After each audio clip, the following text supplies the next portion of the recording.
11 of the 12 drivers are immigrants. The calendar benefits a nonprofit organization called University Settlement, which was founded 130 years ago to help immigrants and low-income families. But there's nothing more New York than a yellow cab. That's right. That's right. You don't see as many on the streets there anymore now because of Uber and Lyft, but it used to be wall-to-wall yellow cabs. Absolutely. You go to Manhattan. All right, so I guess we're told to hang this up. Yeah, we're done. We're done. All right. All right. Thanks for filling in. Yeah, Susan will be back tomorrow. All right, and News 3 at 5 starts right now. Right now at 5, a viral post on social media. Not donate to the Salvation Army, what officials with that organization locally are telling us. And a warning from the Food and Drug Administration why they are urging Americans not to eat any romaine lettuce. And Madison City Council could reconsider a $600,000 payment and concessions to the Judge Doyle Square developer. We are live ahead. This is News 3 at 5. Thanks for staying with News 3. It is that time of the year again where you will see bell ringers with the Salvation Army asking for your donations for the holidays. But a viral post going around about why you should not donate to them is causing some controversy nationwide.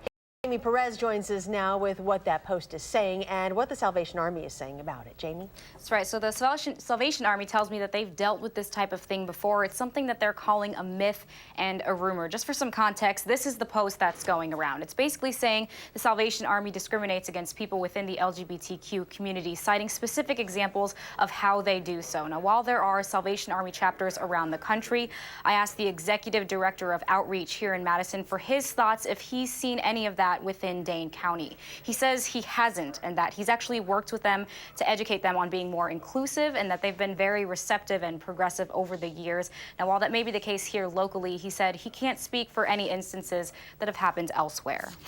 I think that every Salvation Army chapter is different. You know, they each have their own leader and their own you know, kind of culture in that particular facility. There may be places that are more conservative or have different leadership where LGBT clients are not treated well or they are discriminated against.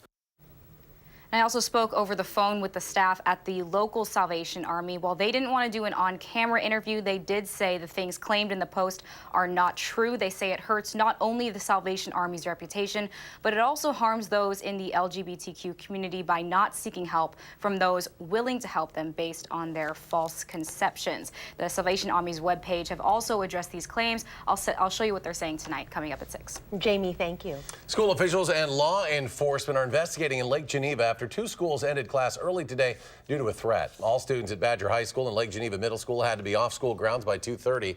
Officials said the early dismissal was in connection to a new threat not related to a threat announced earlier in the day that was determined not to be credible. Buses took students home. Schools canceled all after-school activities at both campuses. School officials are working with local law enforcement on this investigation. A Richland County man was sentenced today for sexually assaulting a 12-year-old girl multiple times last year. Court records show 47-year-old John Elder was sentenced to 25 years in prison, 15 years extended supervision for second-degree sexual assault of a child. Elder pleaded guilty to that charge. Others were dismissed but read in. Officials said 43-year-old Annette Winger made arrangements for Elder, her boyfriend, to sexually assault the 12-year-old child at a Richland Center apartment. The criminal complaint says Winger lied to the girl's caregiver so she could take her to her house, where the girl was forced to perform sexual acts on Elder. Winger is scheduled to be sentenced December 14th. The Madison man who officers say shot through a woman's door, hitting and injuring her yesterday afternoon, has been arrested. A 36-year-old woman was inside her apartment just before 3 o'clock in the 7900 block of Tree Lane when she was shot in the arm. Madison Police's Violent Crimes Unit said that 28-year-old Dorian Lamont Smith fired 1 round through the victim's apartment door after he had been kicked out of the apartment for fighting with another man. The injured woman was treated and released from a hospital. Lamont Smith was arrested on suspicion of first-degree reckless endangering safety, being a felon in possession of a firearm, and bail jumping. All right, let's get a look at your first alert weather. Meteorologist Dana Fulton in the Weather Center. Dana? It's been a little cold outside for us for the last few days. Right now, we actually have some light flurries moving through much of southern Wisconsin. If you're getting ready to head out for the evening, or if you're heading on home, do know you may be dealing with some flurries for your drive. Shouldn't make the roads too slick at all, but much of Columbia County as well as Sauk County and parts of that northwest corner of Dane County, that's really where we're seeing the snowfall right now. Again, just light snow, a little flurry action there, pretty scattered for the rest of the area. And if you're traveling towards Fond du Lac at all, up into the northeast, seeing that snowfall move through. So a little white swirly action for us as we are heading through the next few hours. Temperature-wise, it's cold. We're sitting at 28 in Madison and Mineral Point, about 30 right now in Janesville. Very similar to where we were at this time yesterday. And of course, factoring in a little bit of a wind chill as our breeze has picked up quite a bit, about 12 miles per hour in Madison, 14 in Janesville and Monroe. I'm sure you noticed those gusts earlier this afternoon. It currently feels closer to 18 in Madison and Mineral Point right now, so it does feel a little cooler than where we're actually at. For Wednesday, our final day before the big holiday weekend, temps yet again will be close to freezing in the afternoon, and we will have sunshine for us throughout much of the morning. We will take a closer look at what's ahead for the end of the week in just a few minutes. Dana, thank you. U.S. health officials are telling people to avoid eating romaine lettuce. The Food and Drug Administration says an E. coli outbreak in romaine lettuce has sickened 32 people in 11 states. The strain identified is different than the one linked to romaine earlier this year, but it appears similar to one linked to leafy greens last year. The FDA says the agency doesn't yet have enough information to request that suppliers issue a recall. No deaths have been reported. November 20th marks the National Transgender Day of Remembrance, a day meant to honor the victims who have lost their lives due to anti-transgender violence. But for some families of transgender children, finding out how to advocate best for their child can be difficult. Rock County reporter Adam Duxter joins us live from our bureau at the Janesville Gazette with how one group is trying to educate parents on how to do just that. Adam? Well, Eric in Charlotte, tonight the Hedberg Public Library is hosting an event simply called Parent Panel. It's something that the group Janesville Mobilizing for Change hopes can help parents learn to care for their children. The walls of Janesville Mobilizing for Change are covered in messages of acceptance. The organization looks out for the LGBT youth in the area who they say are at risk at home. The population, like I said, is at a higher risk for substance use, particularly alcohol. They're starting at an earlier age and using at a higher prevalence than their heterosexual peers. And at school. I think that the youth here in our schools do feel more bullied than the youth that don't identify as LGBT. But say parents of youth who identify as LGBT, specifically those who are transgender, have a difficult time as well, starting at places like the doctor's office. I think there's a lot of things that we just take for granted that a parent of a transgender child has to deal with on a daily basis. Like when you go to the doctor's office and the nurse asks you, are you male or female? Well, what if I'm neither? And want to give parents who are struggling a chance to talk with parents of other transgender children. We hope for tonight is that we get some parents there that really are reassured that they're not alone and that there are other parents out there that they can connect with and learn from, and then also maybe educate in their turn. Because they believe every child deserves to be loved. Every child deserves a fair chance, equal to, whoever it is that they're next to. Now, that parent panel event will be tonight at the Hedberg Public Library in Janesville. It's from 6:30 to 8:30 p.m. and it's free and open to the public. Adam Duxter reporting tonight. Adam, thank you. Outgoing Governor Scott Walker is giving outgoing Attorney General Brad Schimmel a new job as a judge. The governor says he's appointed Schimmel as a Waukesha County Circuit Court judge. The governor said Schimmel has shown a commitment to the rule of law and will faithfully serve the state as a judge. Schimmel will replace Judge Patrick Hawney, who announced plans to resign earlier this fall. It's unclear when Schimmel will start. He lost to Democrat Josh Kaul in the November 6th election. The governor lost to Democrat Tony Evers. MedFlight will be adding a regional helicopter base in Portage at Divine Savior Hospital. MedFlight will now have 3 bases, including one at UW Hospital in Madison and at the Iowa County Airport outside of Mineral Point.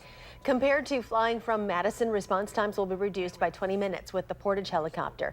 In addition to quicker response times, physicians and nurses will get to patients with life-threatening trauma and medical conditions faster. Will be the closest helicopter to Adams Friendship, to Mauston, to Baraboo will be just a couple of minutes away. And Baraboo EMS, Dells Delton EMS, plus the Divine Savior EMS cover a huge territory up that way. And so this is just going to put us in a good position to help respond in a much more timely fashion.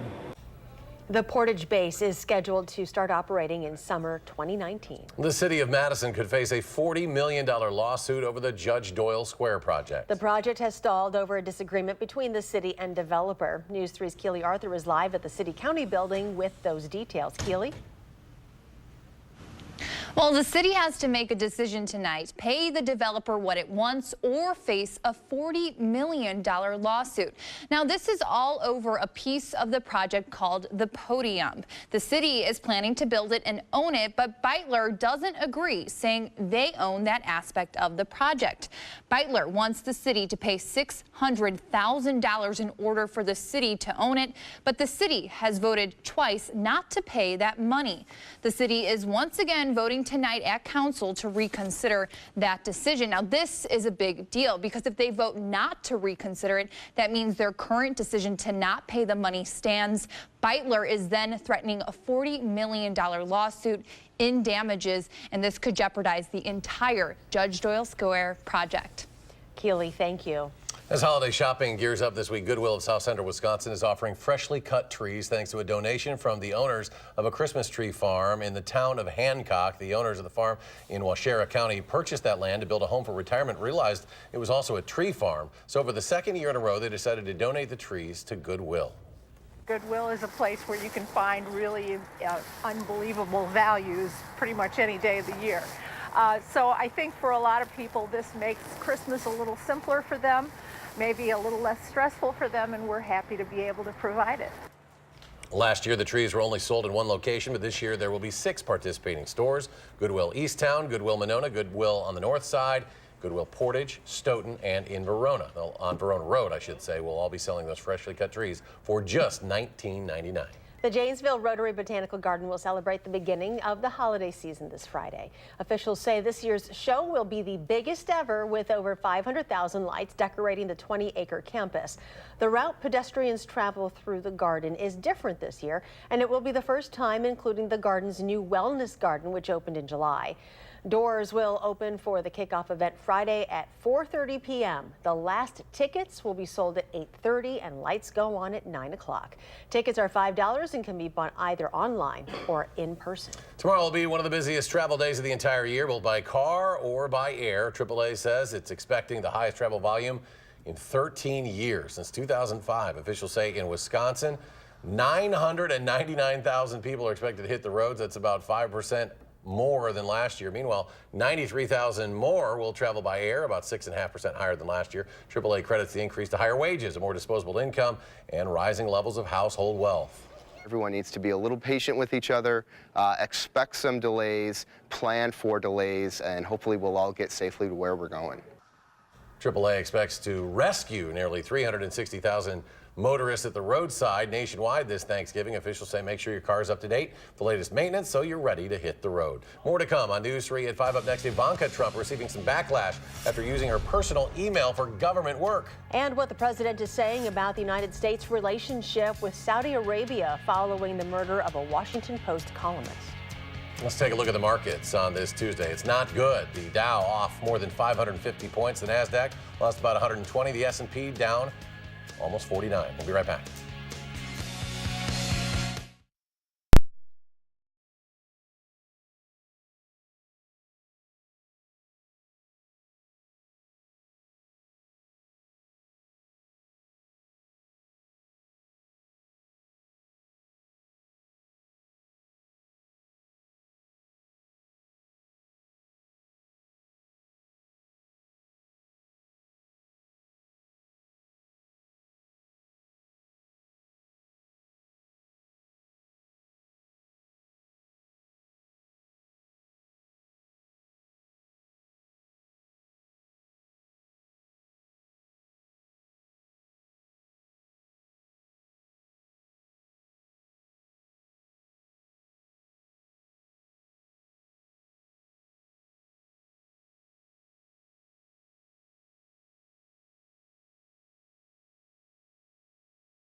Ivanka Trump used a personal email account to send hundreds of emails about government business last year. A spokesperson for her ethics council said in a statement, while transitioning into government, Ms. Trump sometimes used her private account, almost always for logistics and scheduling concerning her family. President Trump frequently criticized Hillary Clinton's use of a private email server when she served as Secretary of State, but he says Ivanka's email use was very different from Mrs. Clinton's. There was no deleting like Hillary Clinton did.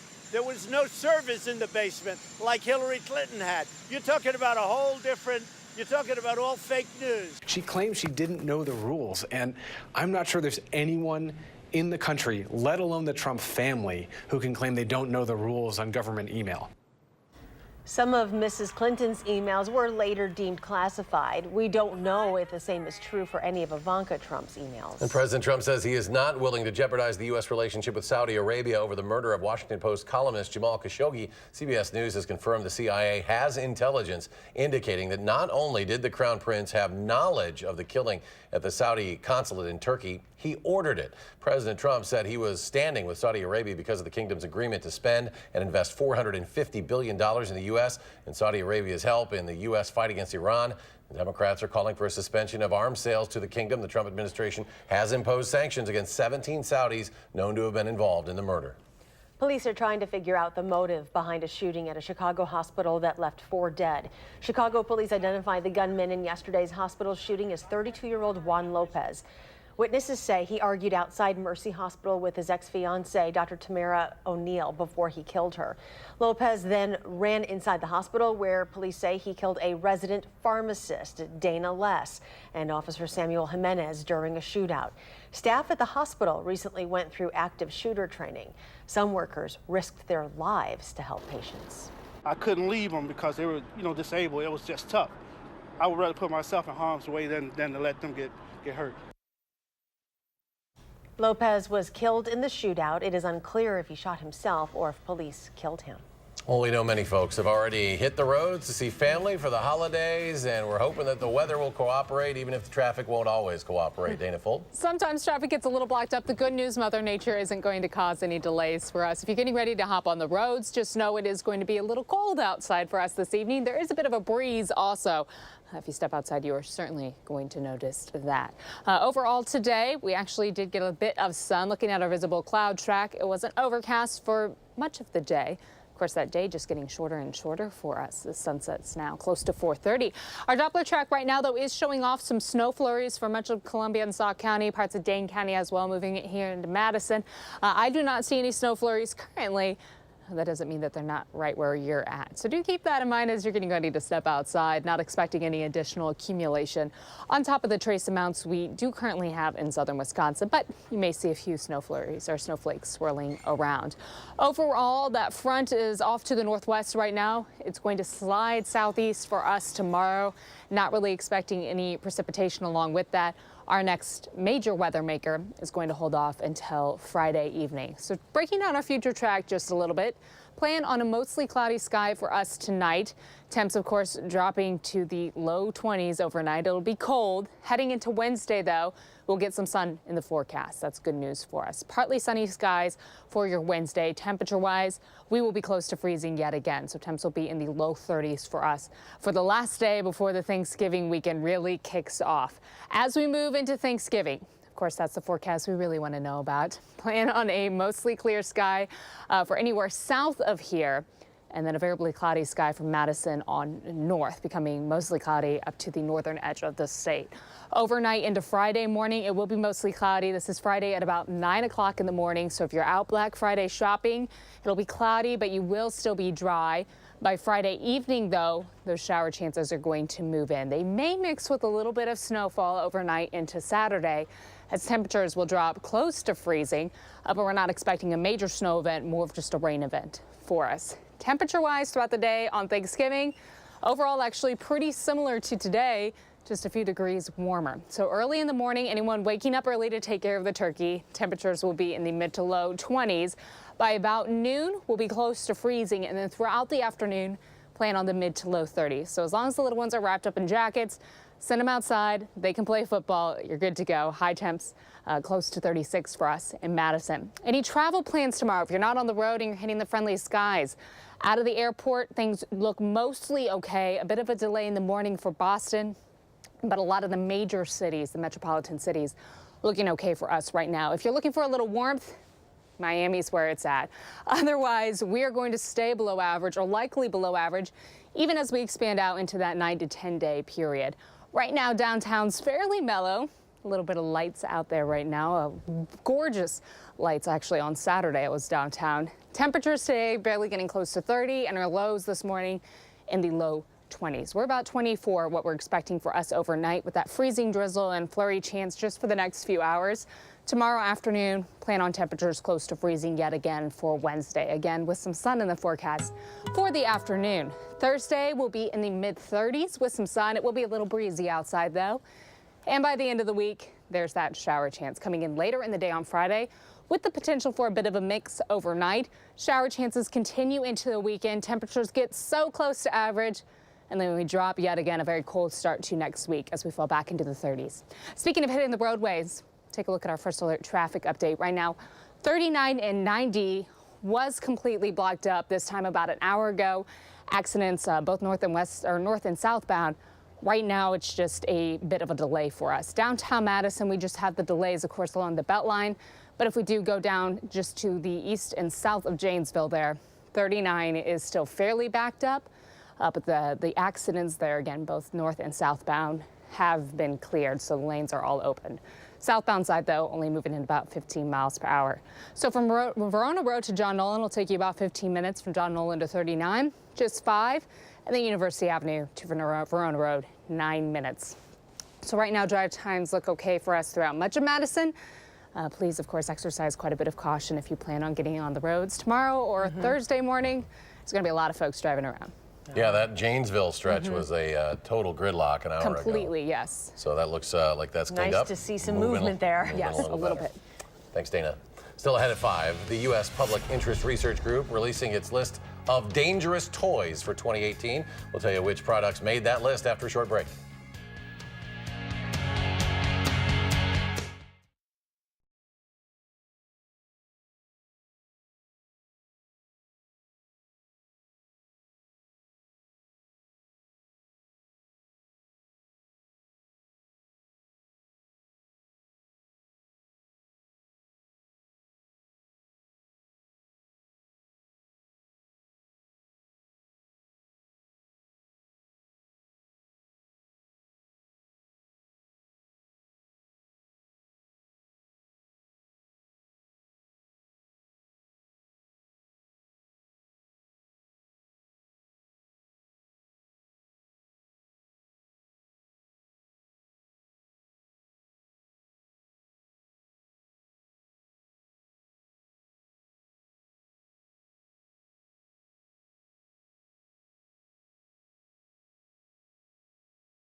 With the holiday gift-giving season basically here now, a consumer watchdog group is out with its annual warning about dangerous toys. Kenneth Craig has more from New York.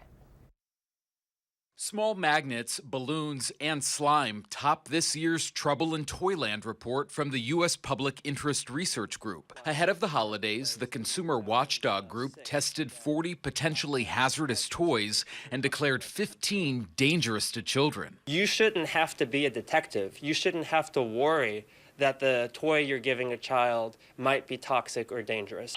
The group says potentially unsafe toys are still widely available, including those with high concentrations of chemicals and potential choking hazards. Researchers found 6 popular brands of slime contain high amounts of the chemical boron. If you ingest it in moderate amounts, can cause vomiting, nausea, and long-term reproductive health issues.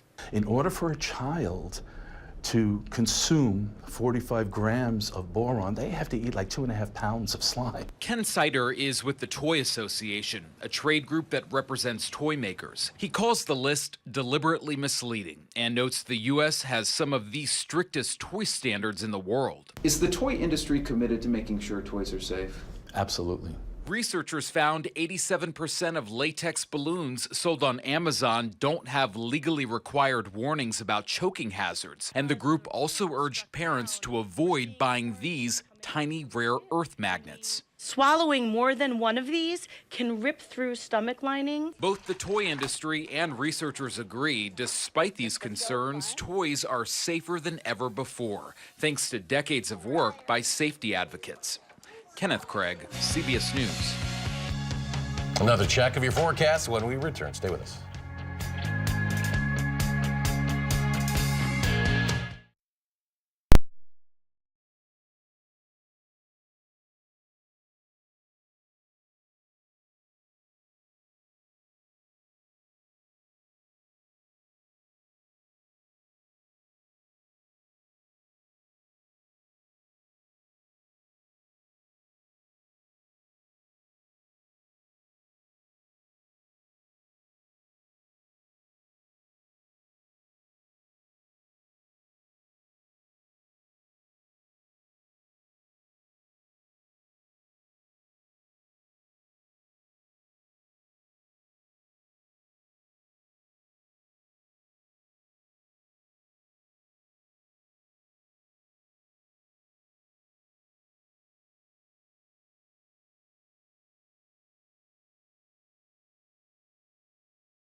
Dana's here with a final check. So we're expecting a really cold night for us, and as we move into tomorrow, actually pretty similar weather on the way for your Wednesday. Temps will be in the low 30s with a partly sunny sky. Thanksgiving, though, that's of course what we care about, in the mid 30s, sunshine as well.